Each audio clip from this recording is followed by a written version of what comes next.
उसकी डेफिनेशन में जिसमें भी देखोगे यही बात आती है घूम फिर के, ठीक है, कि द्वंद्व कैसे उत्पन्न होता है।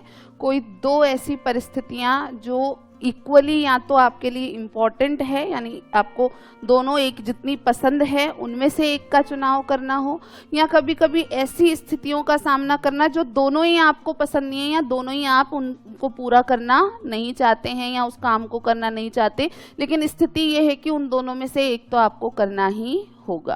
तो वास्तव में इसमें सबसे ज़्यादा जो प्रश्न बनते हैं वो अंतर्द्वंद या कॉन्फ्लिक्ट के प्रकारों से बनते हैं। तो ये प्रकार हमें पढ़ने हैं। पहला होता है उपागम उपागम द्वंद्व।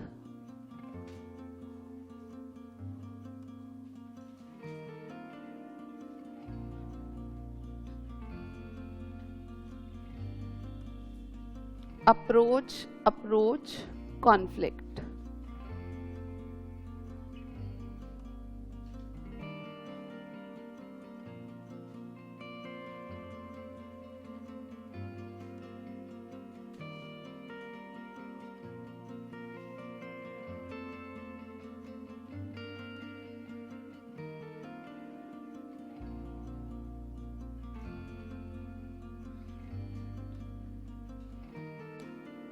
देखो समझाते हैं।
पहला बना लो पहले,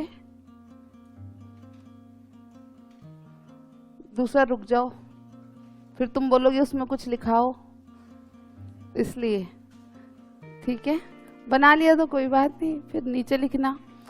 देखो पहला जो प्रकार है उपागम उपागम द्वंद्व, अप्रोच अप्रोच कॉन्फ्लिक्ट, ठीक है। इसको हिंदी में और भी कई सारे नाम लिख देते हैं,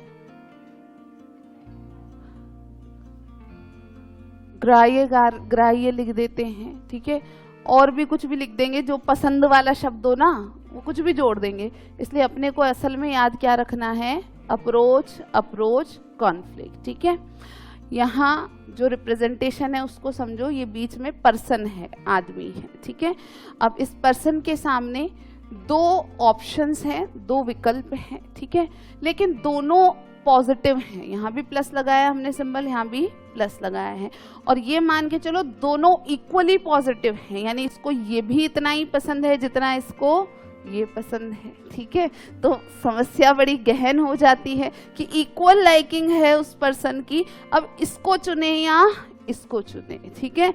समस्या इतनी ही है कि इसको फाइनल करूं या इसको फाइनल करूं, कौन सी वाली साइड जाऊं, तो वो क्या हो जाता है आपका अप्रोच अप्रोच कॉन्फ्लिक्ट। आपको बच्चों के एग्जाम्पल्स दिए जाते हैं अक्सर एग्जाम में, ठीक है।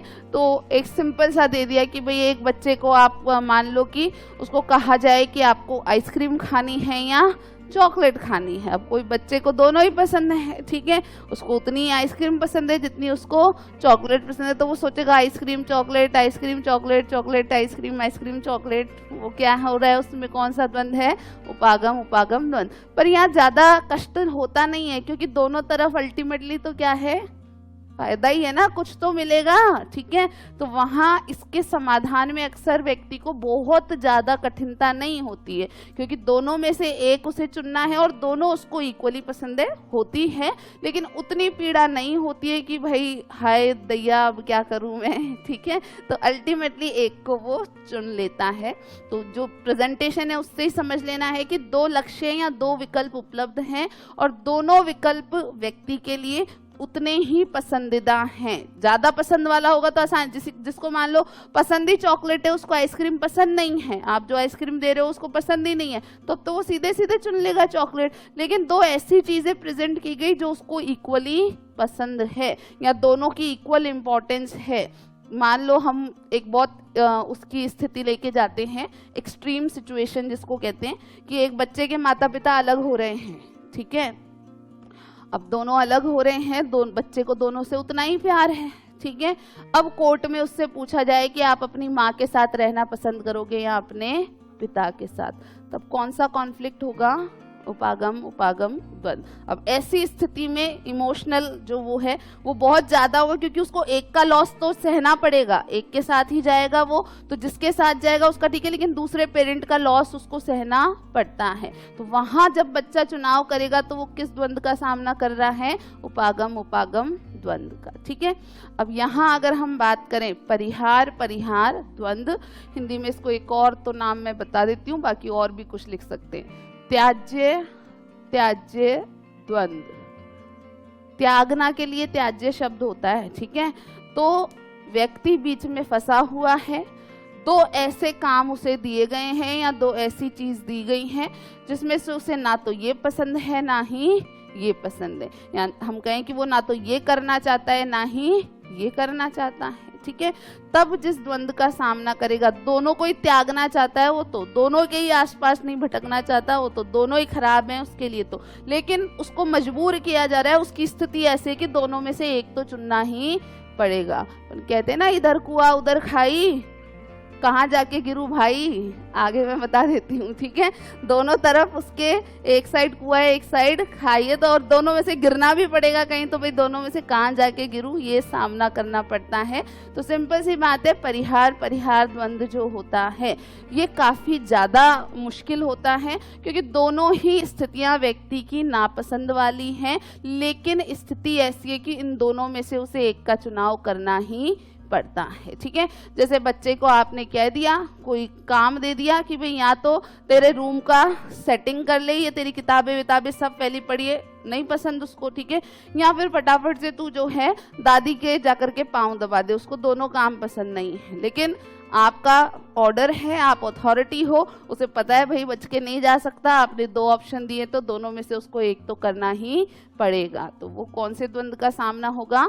परिहार परिहार द्वंद, ठीक है। यहाँ बच्चे को दोनों ही मम्मी से पूछे भाई क्या बनाया मम्मी आज मेरे लंच में, क्या है?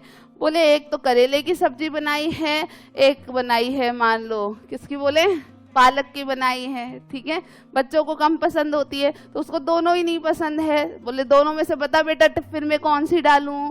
बोले ना मुझे करेला पसंद है ना मुझे पालक पसंद है, लेकिन आखिर पेट भरना है तो बोलेगा ही चलो पालक डाल दो मम्मी, करेला तो रहने दो, ठीक है। तो वहाँ हम बस अज्यूम करते हैं कि दो ऐसी स्थितियों का सामना करना जो दोनों ही नापसंद है, लेकिन दोनों में से एक का चुनाव करना जरूरी है। अब लिख लो लिखने वाले।